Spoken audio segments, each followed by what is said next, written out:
The chandeliers still burned bright, their light struggling through a haze incense and machine smoke.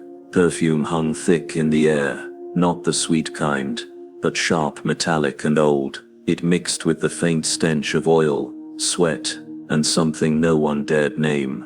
Everyone smiled anyway. That was the game. I stood near the marble railing, watching the nobles move below. Silken robes brushed against plasteel armor. Gold thread masks glittered like false suns. The laughter echoed hollow, too perfect, too practiced.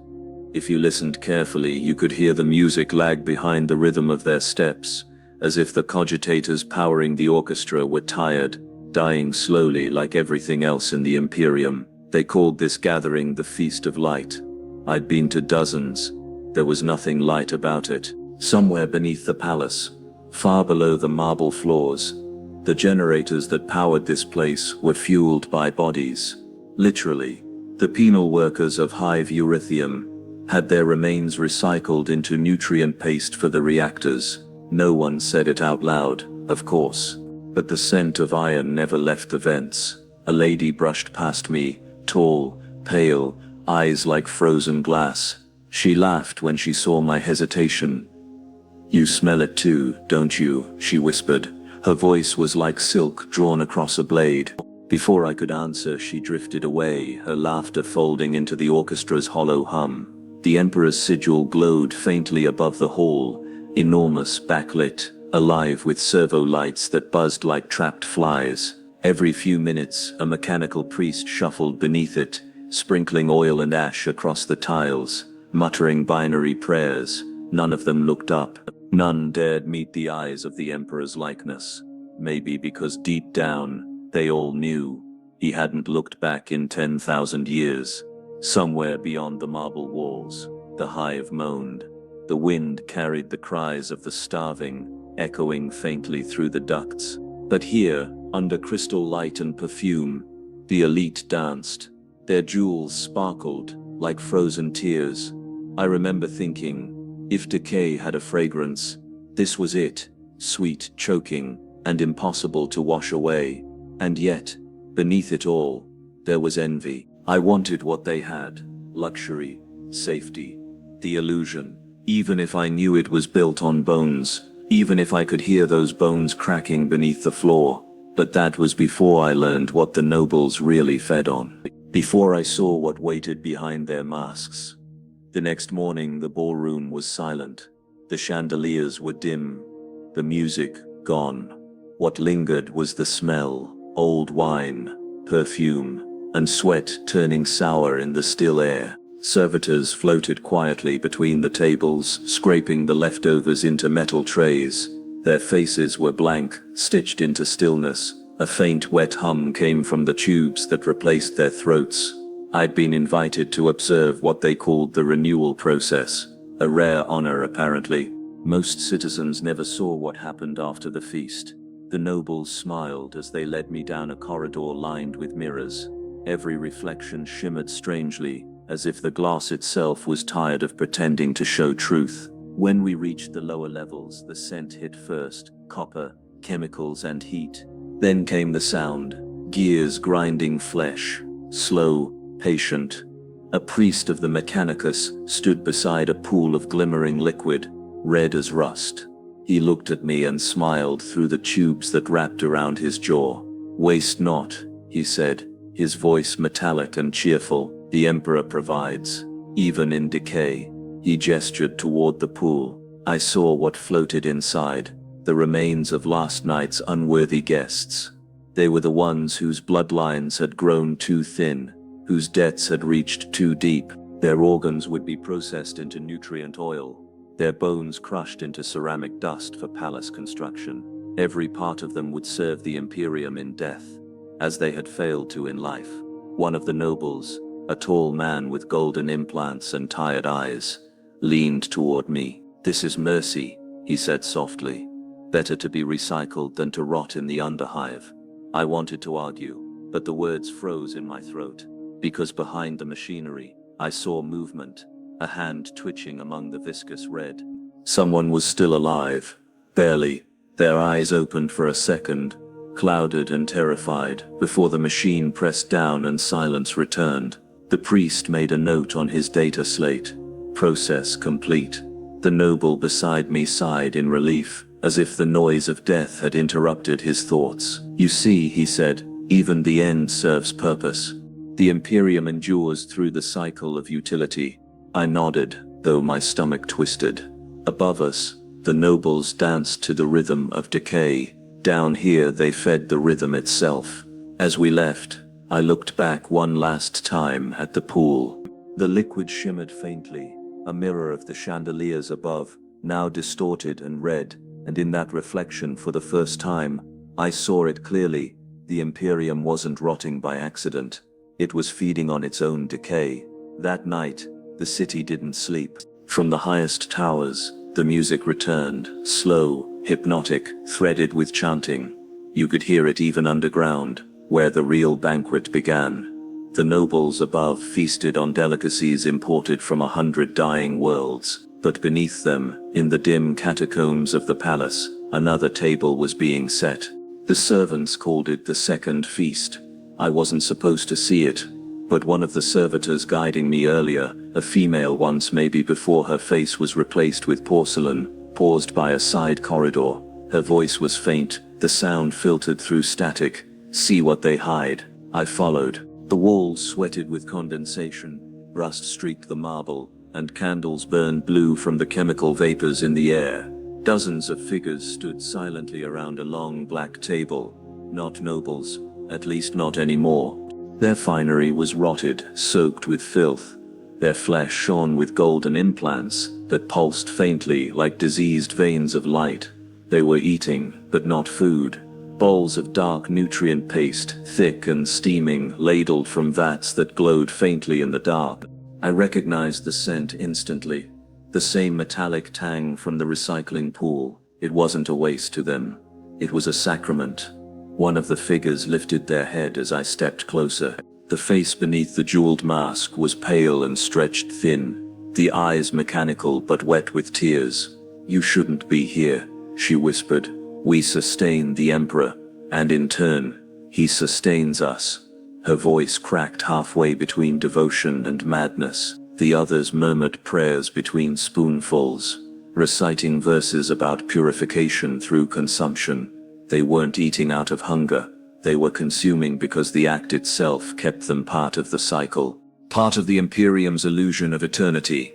A priest stood at the end of the table, his robes soaked in something that gleamed like blood. He raised his hands.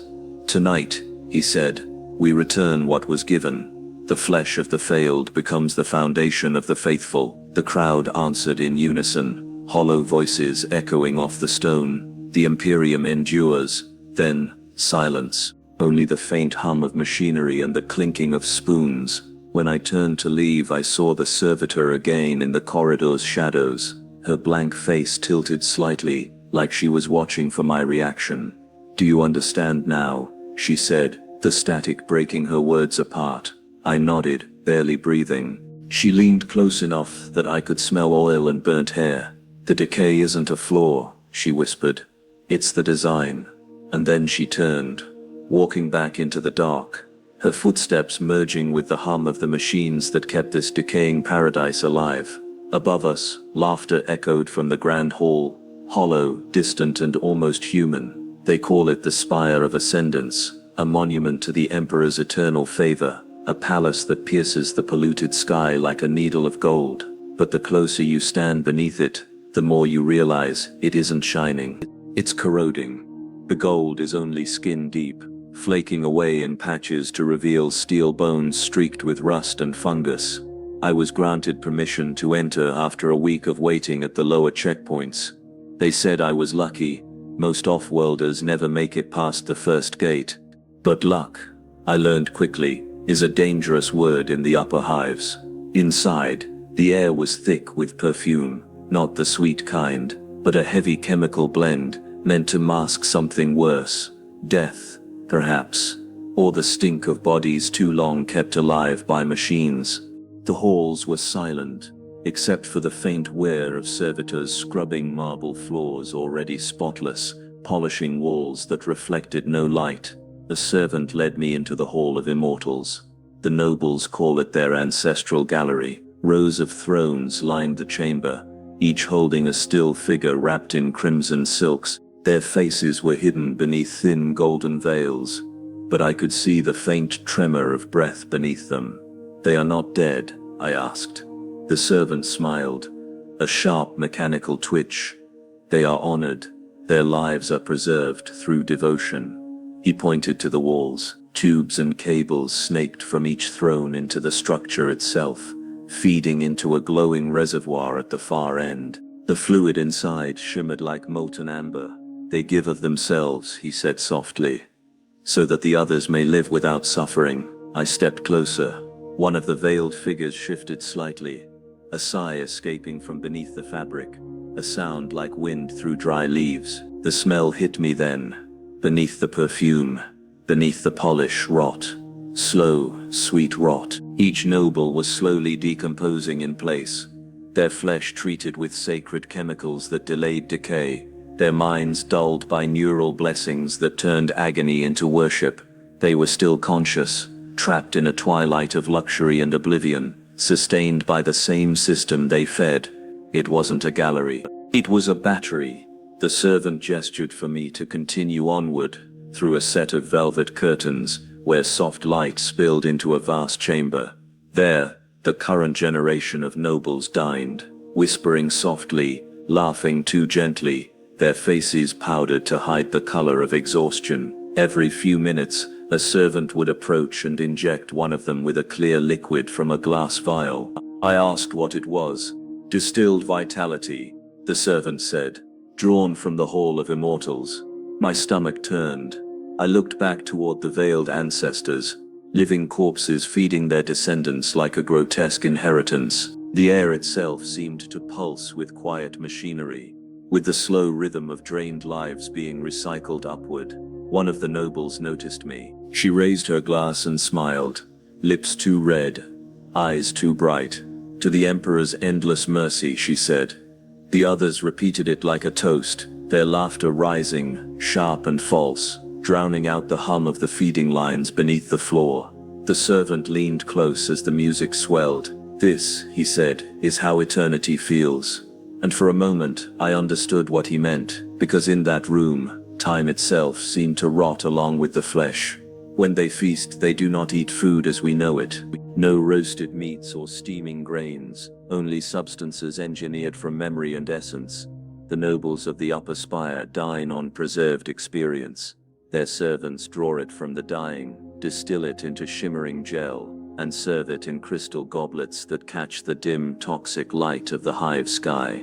They call it vitae extract, but the whispered term among the attendants is soul wine. As I stood among them that evening, the sound of forks against porcelain was replaced by the soft hum of machines. A long glass table stretched toward the horizon, surrounded by beings who looked human only by shape. Their skin was perfect, untouched by age, but there was a dead stillness in their eyes, as if the spark that animated them had been replaced with static. One woman, her gown stitched with golden circuitry, turned to me. "You're from the lower decks, aren't you?" she asked, voice smooth as silk. "Tell me, do the people there still dream?" I hesitated. "Sometimes," I said. "When there's food." She smiled faintly, then dipped her spoon into the luminous gel before her. "How quaint. Here we prefer dreams that don't end."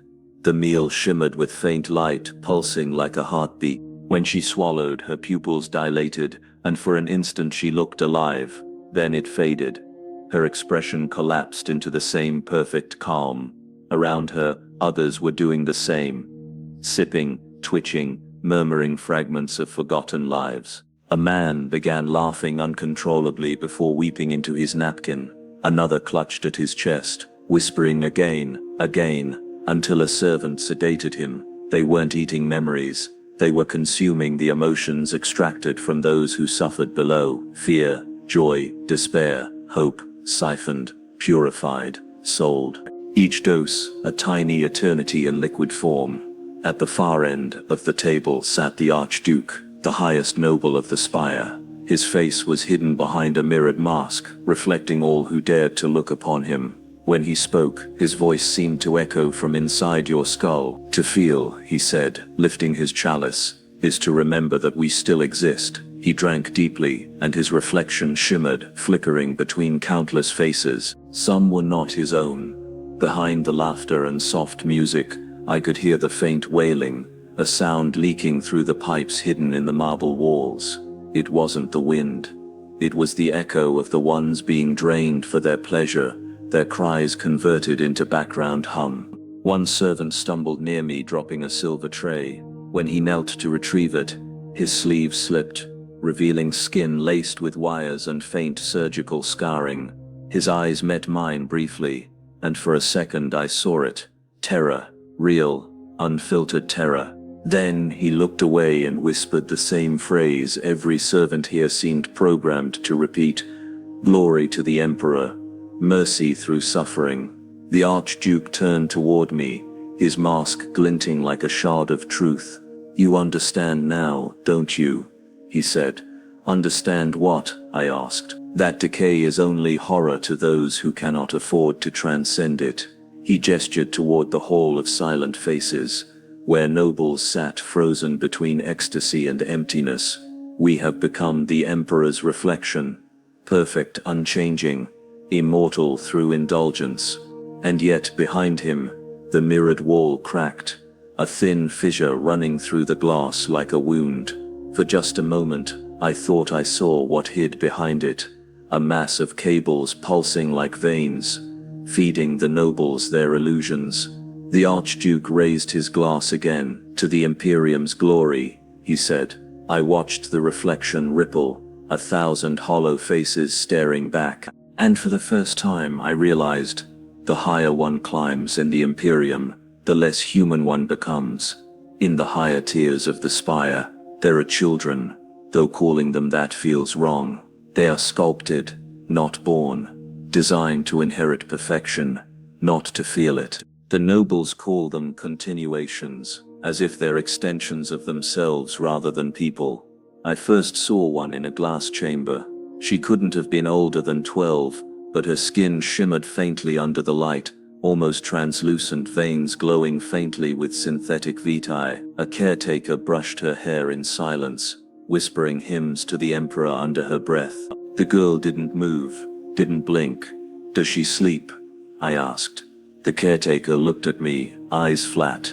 She doesn't need to. She receives dreams intravenously. Dreams. They inject dreams here. I couldn't tell if I should laugh or feel sick. As we walked further through the chamber, I saw rows of them, children floating in nutrient tanks, suspended in perfect calm. Each one linked to machines that whispered constant affirmations, loyalty, purity, obedience. Their futures were coded before their eyes even opened. Every noble wants a legacy, but in the Imperium's rot, bloodlines decay faster than marble, so they build their heirs. They edit the flaws, the doubts, the emotions, until nothing human remains, just efficiency, just preservation, and the adults call that love. Later, during a social ceremony, they called it a renewal banquet. I saw one of these heirs presented. A young boy stepped forward, his body wrapped in silver fabric that shimmered like mercury. His father, a tall noble draped in gold filigree, stood beside him with an expression so still it might as well have been carved. The boy bowed before the Archduke and recited words he had never lived.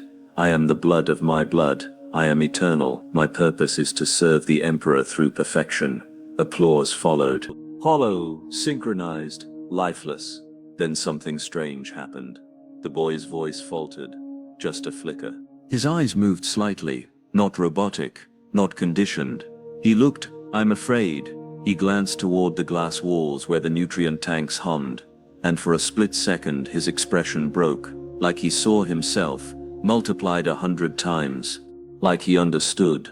But before the thought could bloom, 2 attendants stepped forward and injected something into his neck.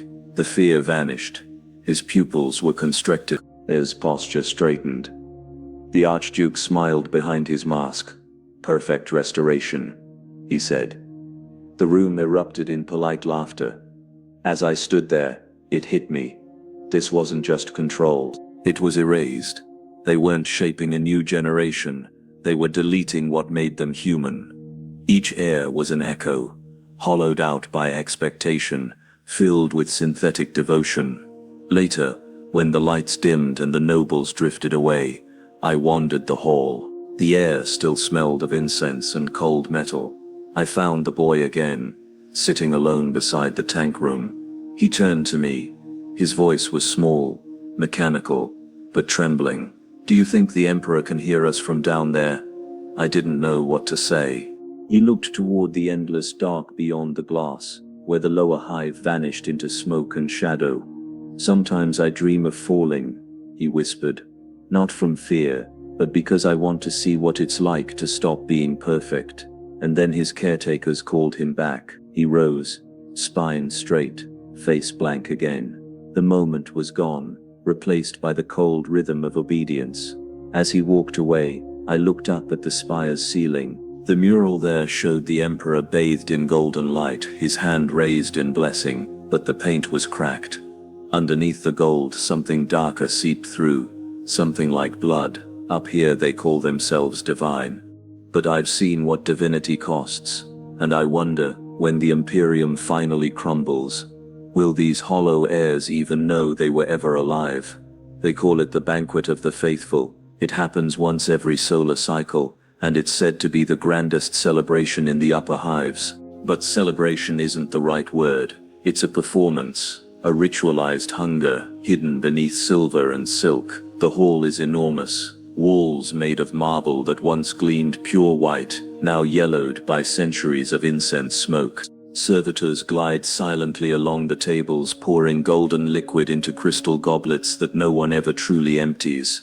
The smell is sweet and heavy, a mix of roasted flesh, perfume, and the faint, metallic bite of recycled air. At first glance, it looks divine. The nobles wear robes, embedded with micro-gems, that pulse faintly like living veins. The chandeliers drip with candlelight. Voices murmur hymns of gratitude to the Emperor, scripted prayers, memorized perfectly. But if you listen closely, there's something else under the harmony. A sound like quiet chewing, a wet, rhythmic noise that doesn't quite match the music. The table stretches so long it disappears into shadow. At the far end, where the light turns dim, sit the elders, the oldest nobles, their faces stretched and preserved beyond nature. Their skin shines faintly from the constant reapplication of alchemical treatments. Their lips barely move when they speak. They don't eat for pleasure. They eat because they're afraid to stop. Each course that arrives is more grotesque than the last, cloned meats shaped into angels, fruits preserved with anti-rot chemicals, wines infused with neural enhancers. Every bite is designed to keep them awake, to keep them alive. No one here can afford to die. Not in a world where legacy is all that matters. And yet, death is everywhere. You can smell it behind the perfume. A woman seated beside me, Lady Orana, I think, smiled as she spoke about her recent acquisition. A singing servitor, made from a choir boy's larynx. His voice never cracks, she said proudly, tapping her jeweled fingers against her glass. When I didn't respond, she tilted her head. "You must learn to appreciate permanence," she whispered. "It's the only mercy left." Servitors moved past us, refilling plates that no one had finished. Some of them limped slightly, mechanical legs squeaking under their burden. Their flesh was pale, stretched, and patched with brass. A few had tears still visible on their faces, permanently frozen in expressions of obedience. Then came the main course. The music stopped. Everyone stood. A servant, human, trembling, carried a silver tray toward the center of the hall. On it lay something that looked almost human, too malformed to be alive but too intact to be just meat. A whisper rippled through the guests. "Blessed clone of the Emperor's hand," they called it a relic. They said it was grown from the genetic template of one of the Emperor's long-dead servants. It was to be consumed as a sign of devotion. I watched as the elders cut into it, their blades glinting under candlelight. A faint hum filled the air, like the sound of machinery mourning. They chewed slowly, reverently, eyes half closed. Each bite is a prayer, each swallow a denial of decay. And that's when I noticed something horrifying. One of the nobles, a young man, barely more than 20, was crying as he ate. Not from disgust, but from relief, like he believed this would make him holy. He caught me watching and smiled weakly. "It's a gift," he said, his voice shaking. "The Emperor shares his flesh so we may endure." It's beautiful, beautiful. The word echoed through me like a curse. By the end of the feast, the air was thick with incense and guilt. Servitors gathered half-eaten dishes, grinding them into slurry to be recycled for the next day. Nothing is wasted here, not even blasphemy. As I left the hall, my stomach twisted. The echo of their laughter followed me down the marble corridors. Soft, empty, eternal. In the spire, decay doesn't come from rot. It comes from the fear of it. They consume anything, faith, flesh, each other, just to keep from feeling mortal. And the Emperor? He's still watching from his throne, but I wonder if he even recognizes what's left of his empire anymore. By daylight, the spire looks almost holy. The stained glass turns the sun into rivers of color that crawl across the marble floors, and the nobles call it divine illumination. But there's no divinity here, only light struggling to pass through centuries of dust. They wear masks now, not for fashion but necessity. The air in the upper hives has grown too toxic, a subtle poison from 1,000 years of incense, waste and industrial decay rising from below. The nobles pretend it's an aesthetic choice. They have masks made of gold filigree, shaped like angels or saints. But beneath the beauty, they hide lesions, small sores that bloom from breathing their own sanctified air. The woman who guides me through the spire, Lady Varel, speaks softly behind her porcelain mask. Her voice trembles like an old hymn. "We are blessed to live so close to the Emperor's light," she says, "though sometimes it burns." She lifts her sleeve slightly, revealing a patch of skin that looks almost translucent, veins shining faintly beneath it, as if her blood carries something unnatural. "They say it's the air," she murmurs, "but I think it's the faith. It changes us." We pass through corridors lined with portraits, generations of faces, all looking downward, painted in the same solemn expression. No one smiles in these halls. Smiling is for the untested, for those who still believe in a future. At the end of the hall is a mirror. It's old, older than most worlds in the Imperium, made from pre-imperial glass, said to show truth unmarred. But when I look into it, I see only distortion, shapes that breathe, faces that twitch behind my reflection. Lady Varel doesn't look. Most of us can't anymore, she says quietly. Once you see what's behind your own mask, you stop recognizing who you were. Every noble has a ritual called the renewal. Once a month, they retreat into their private sanctum. Servitors arrive with surgical instruments, and the nobles emerge hours later with fresh masks, smoother faces, eyes too bright. They call it rejuvenation, but whispers say it's something darker, that they replace parts of themselves every time, shedding fragments of memory, of feeling, becoming less human. I met Lord Seraphon once, a man said to be over 600 years old. His mask was pure gold, sculpted into the face of a saint. When I asked him if he remembered the man beneath it, he paused for a long time. Then he said, "I remember him remembering." That's close enough. There's something tragic in the way they cling to imitation life. Their servants, half flesh, half machine, bow to them like angels fallen into routine.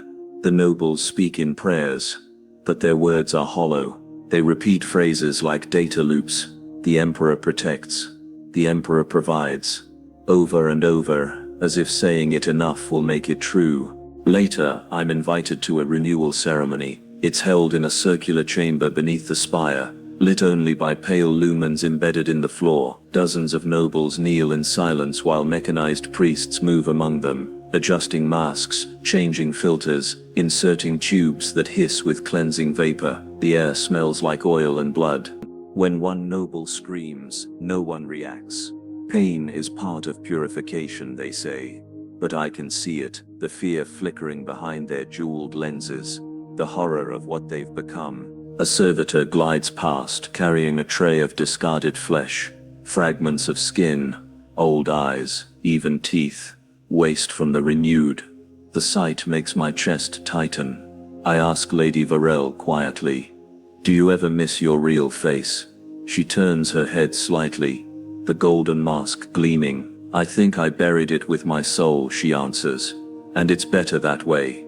As we leave the chamber, I hear the faint hum of machinery blending with soft prayers.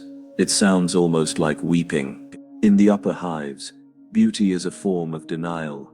Every mask is a monument to decay, polished, perfumed, and worshipped. They live forever, but only by killing the parts of themselves that once lived at all. No one in the spire dies a natural death. They fade, like statues worn down by prayer. Slowly, silently, until only the mask remains. The rich don't fear death in the same way the poor do. For the worker, death comes suddenly, an accident, a disease, a gunshot. For the noble, death comes as a choice, a luxury, something you can schedule. They call it transcendence. Every noble dreams of reaching the vaulted sanctum, a place rumored to lie deep within the palace, where the oldest bloodlines are preserved in golden sarcophagi. Their bodies never rot, their minds never fade. Their consciousness is uploaded into the spire's central shrine, a great neural engine connected to the administratum's archives. They believe this is salvation, eternal service to the Imperium. But what it really is silence. I've seen one of those sarcophagi. Once. It was stored in a restricted chamber below the renewal halls. The noble inside was still alive, barely. Her name was Countess Adravane, ruler of an entire planetary system 2 centuries ago.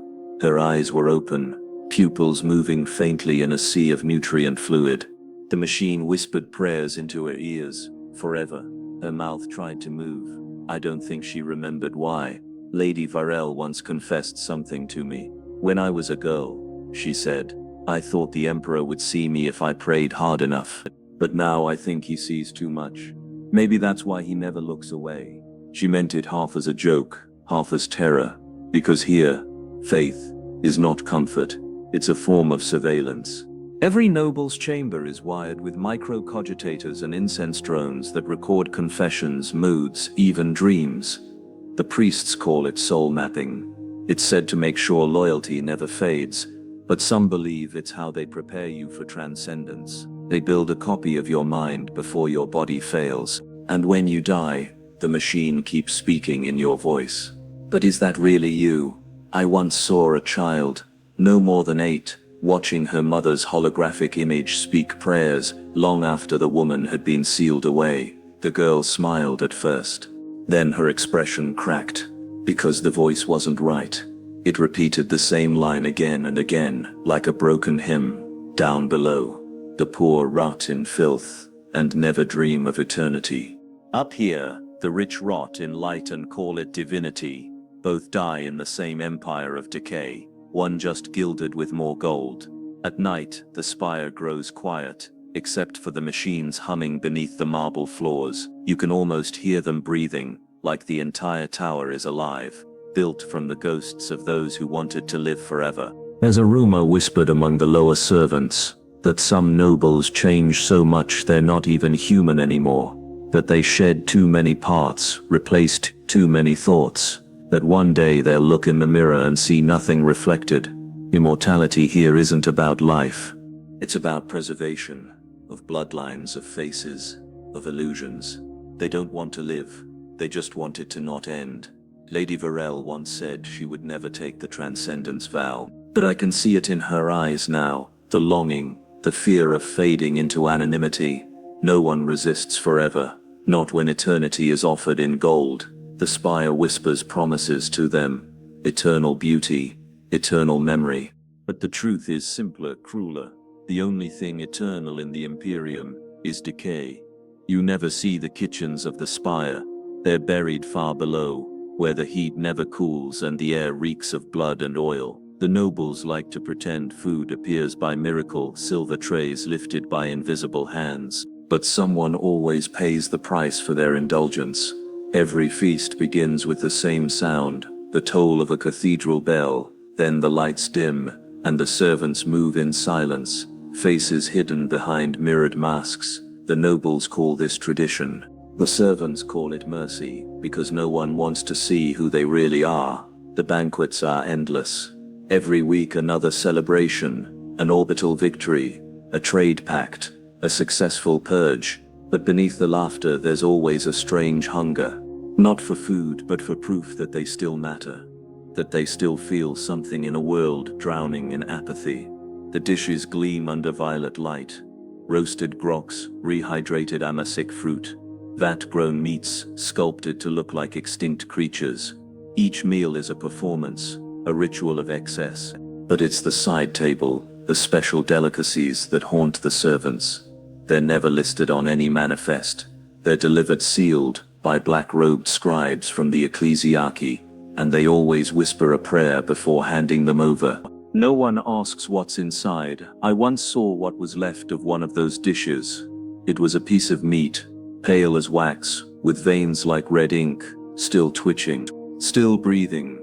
The chef said it was bio-sanctified protein, grown from gene relics, but the way the priests stared at it made my stomach twist. They didn't see food, they saw faith. When the nobles eat, they don't just dine, they consume history. Every bite is a symbol of their control, their right to indulge while the world below starves. The emperor provides, they say, and so they gorge. Lady Vorel once told me, the poor die for the Imperium, the rich feed on its memory. She said it softly, almost ashamed, but not enough to stop eating. At one feast, the ceiling shimmered like liquid glass, reflecting the crowd as they danced. But in the reflection, the colors shifted, golds turned to rot, silks became skin. I blinked, and it was gone.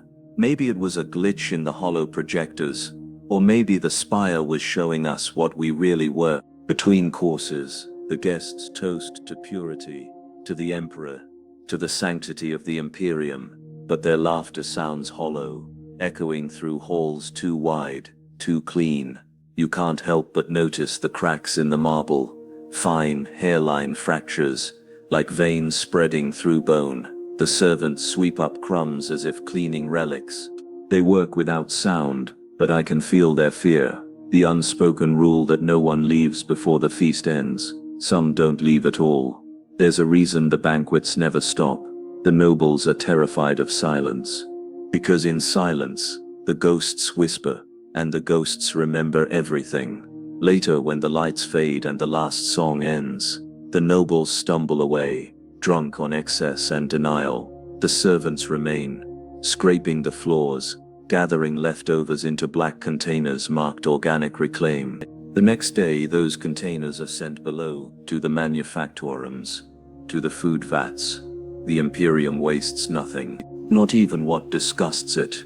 And that's how the elite live, feeding on the remnants of the world they claim to protect, too proud to see they're eating their own reflection. If you ever stand in the spire's grand hall during a feast, close your eyes, ignore the clinking of crystal and the droning sermons of the priests. Listen deeper, to the hum beneath the gold. That's the music of the Imperium's decay. The nobles call it the symphony of devotion, a carefully tuned resonance of servitor choirs, organ drones and whispered psalms, piped through the marble veins of the palace. But when you strip away the reverence, it's just noise built from agony, 1,000 broken voices singing to keep the silence away. The instruments aren't metal or string, they're human. They stand along the banquet hall's perimeter, hundreds of them, their bodies fused with vox tubes and sound wires, their throats wired open, lungs expanded with synthetic grafts to produce a perfect harmony. Their eyes are gone, burned out to prevent distraction. Their songs never stop. even when the nobles sleep. The nobles eat to the rhythm of human breath turned to machinery. To them it's divine. Proof that beauty can still exist in a dying galaxy. To me it's proof that horror has become an art form. Lady Varel once told me, "Suffering refines the soul." The Emperor taught us that. But I've seen the soul of suffering. It's not refined. It's raw, flayed and stretched until it stops remembering what it was.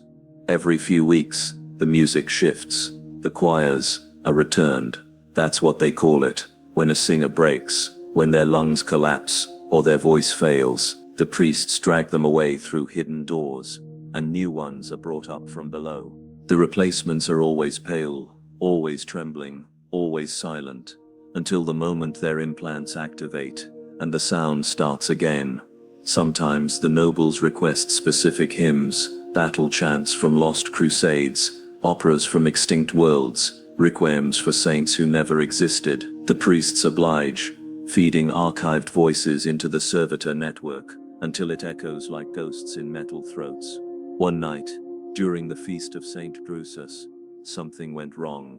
The music faltered, not completely, just a note off, barely audible, but the nobles froze. Every glass stopped mid-air.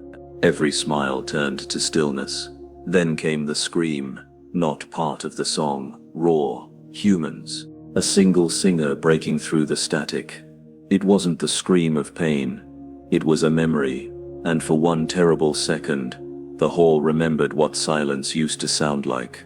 The priests rushed forward, activating neural dampeners, the voice cut off mid-breath, replaced by the drone again. The nobles laughed awkwardly, pretending nothing had happened, but some of them, the older ones, looked shaken, like they'd seen something ancient crawl out of the music and stare back. Later, as the feast resumed, I saw a single droplet of blood fall from one of the choir's mouths onto the marble floor. It was still warm. It looked almost alive, like it wanted to move. The nobles didn't see it. They never do. To them, the pain is just background, an atmospheric texture for their indulgence. But if you listen long enough, if you really listen, you'll hear the pattern under the melody. It's not random. It's a message. Thousands of broken voices, woven into a single word, repeated endlessly through the drone. Remember. And maybe that's why the spire never stops the music. Because if the song ever ended, the silence that follows might speak too loudly. And the elite, with all their gold and faith and fear, would finally have to hear the truth of what they've built. There's another feast, one the nobles never speak of, though every one of them attends. It happens far beneath the spire, in a chamber that isn't on any map. No light reaches it, except for the flicker of candles made from rendered tallow, not from beasts, but from men, who served their purpose too well. They call it the banquet below the bones. It's where the elite dine not for hunger but for purity, to prove that their faith in the emperor can survive the taste of filth. The air there is thick, humid with incense and iron. The tables are carved from cathedral stones, slick with oil and sanctified blood. Each noble wears a porcelain mask, featureless and perfect, painted with gold veins like arteries. They believe in anonymity before the emperor makes them holy.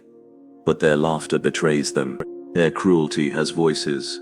They eat slowly, not food as you'd know it, but dishes grown for ritual, flesh cultured in the gene vaults, infused with the blood of martyrs and the dreams of condemned psychers. The priests say these feasts bring them closer to divinity, that consuming pain makes one pure. But I've seen what purity looks like here. It drips, it writes, it begs. Each dish screams, softly, the sound too small to be heard, but enough to be felt. When the nobles lift their forks, their augmetic fingertips tremble, not from fear but pleasure, because they can feel the pulse inside what they're about to consume. Lady Varel once made me watch. She said it would strengthen my spirit. When the first platter arrived, she whispered, "This one dreamed of sunlight." We preserved the emotion. I didn't understand, until the priest carved it open, and light poured out. Golden, blinding, impossible light. And then the smell, something sweet and burnt and human all at once. The nobles wept as they ate. Some claimed they saw the emperor's hand in the light. I saw only despair, distilled into a feast for the untouched. When the meal ended, the nobles prayed.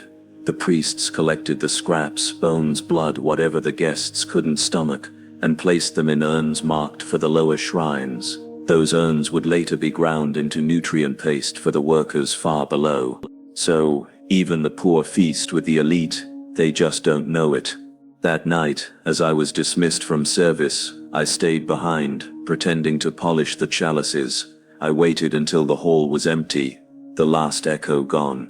Then I lifted one of the masks left behind. Inside it was lined with soft flesh, still moist, still warm, and something moved beneath it, a twitch, like breath trapped under skin. That's when I understood the truth. The masks weren't just for show. They fed the wearers, tiny tendrils reaching from the inner lining into their skin, sharing the nutrients of the meal, fusing them ever so slightly with what they consumed.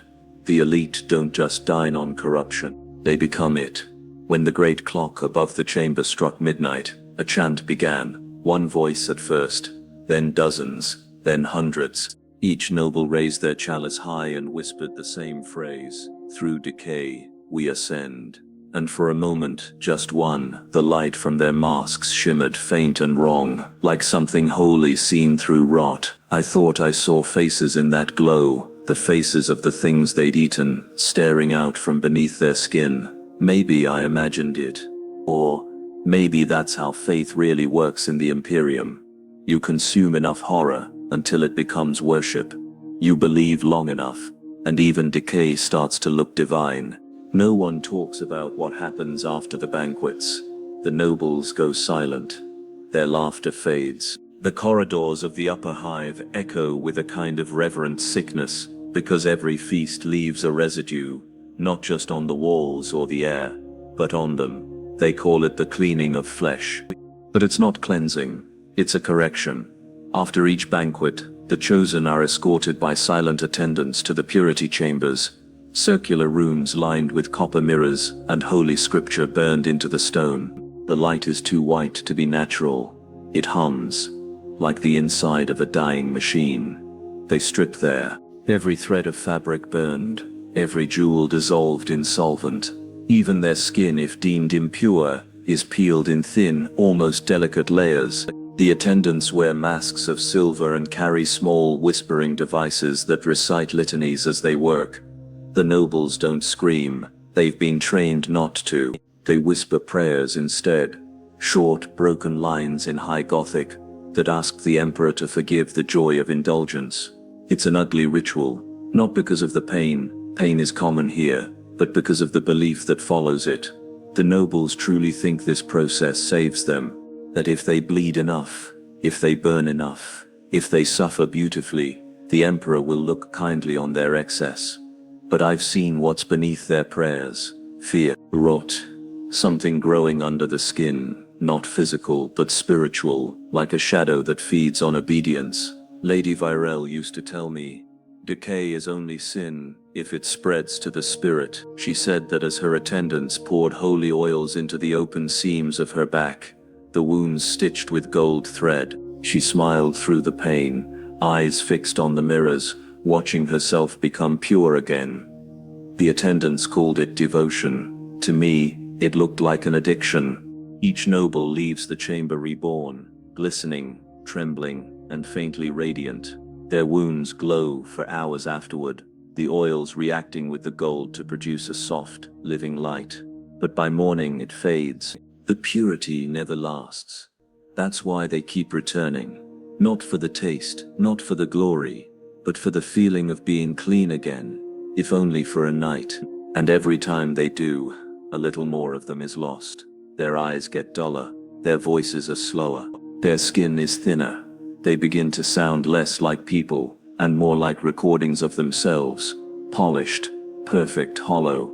One attendant told me that after enough cycles, some of them stop bleeding altogether. Their bodies reject pain, or forget how to feel it. So they start cutting deeper, reaching for something that isn't there anymore. Some whisper that's when the emperor finally accepts them, when they've suffered so much they've become beyond flesh. But I've seen the ones who don't make it that far. They're wheeled away quietly in the night, covered with cloth marked by the imperial seal. Their bodies are sent down, not up, to the lower shrines, where their remains are processed into oils and incense for the next round of purification. The circle closes neatly. The nobles cleanse themselves in the ashes of their own kind. They call it faith. I call it what it is, hunger disguised as holiness. Every scrape, every prayer, every shimmer of light on blood-stained gold, it all feeds one thing: the illusion that they're different from the rock they built this empire on. But when I clean the chamber after they've gone, I see what's left behind. The mirrors fogged with breath, the oils mixed with blood, and faint scratches on the copper walls, like nails dragging across the metal mid-prayer. They're not asking for forgiveness, they're asking for release. The upper hive doesn't birth children, it manufactures them. No one calls it that, of course. Officially it's the breeding of saints, a sacred program said to ensure the purity of noble bloodlines. But beneath the hymns and the incense, it's just biology, control and fear dressed in faith. Each lineage has a private sanctum for this purpose. Clean, quiet, sterile, the walls are lined with soft gold, etched with prayers that hum faintly when you stand close. The air smells like oil and milk and burnt roses. Women here are chosen young, not for their beauty, but for their compliance. They are fed nutrient paste, kept in gentle light, and taught the catechisms of devotion. Their lives are spent waiting to be selected, waiting to be purified, waiting to give birth to something they'll never be allowed to touch. The men never enter these chambers. Their part is done elsewhere, through machines that separate faithful seed from unworthy trace. The act itself, the thing that once made humans human, has been turned into ritual data. They say this ensures sanctity, but I've seen what it does to their eyes. Cold, detached, like something vital has been burned away. When a woman conceives, the attendants sing. They say her pain is divine, that each contraction is a hymn. But when she gives birth, the child is taken within seconds, sealed inside a clear container filled with thick, glowing fluid. The mother isn't allowed to see it. Sometimes she asks, sometimes she screams. No one answers. They say these children are destined to be priests, governors, or living offerings. Saints, they call them. But I've seen the truth. Most never make it past the second cycle. The purity tests are brutal. Genetic flaws, even microscopic ones, are considered blasphemy. The flawed are taken away, their bodies turned into nutrient feed for the next generation of perfects. The nobles never see this. They see only the chosen, those few who survive, raised in quiet isolation and taught that they are born from holy suffering. They smile at their creation like proud gods. But they've forgotten that gods who play with flesh don't stay clean for long. I once saw a discarded child in the lower labs, half-formed, eyes sealed shut, its skin marked with glowing script. It wasn't dead. It breathed slowly, soundlessly. The attendant told me it would be returned to the machine of blessing. That's what they call the grinder. It hums like a prayer, as it turns small bones into pale dust. Sometimes at night I hear the mothers whisper to the walls. They say they can still feel their children in the air, in the lights, in the faint vibration that runs through the hive's veins. Some even claim to hear their voices, 1,000 small cries trapped in the circuitry echoing back from the machine's heart. And maybe that's true, because when I pass those sanctums now, the walls seem to breathe. The gold shifts in the light, like something moving just beneath the surface. I used to think it was my imagination, the hum of power lines, the pulse of filters. But one night when everything went quiet, I pressed my ear to the wall, and I swear, for a heartbeat, I heard a child crying softly, far away, like a sound carried through miles of metal. Every hive has its feast, one final display of power, before the decay sets in again. For the upper spires, It's called the Banquet of Continuance. 1,000 nobles gather to drink to the emperor, to toast the endurance of mankind, and to pretend that they're still in control. They say it's a celebration of faith, but everyone knows what it really is, a ritual of denial.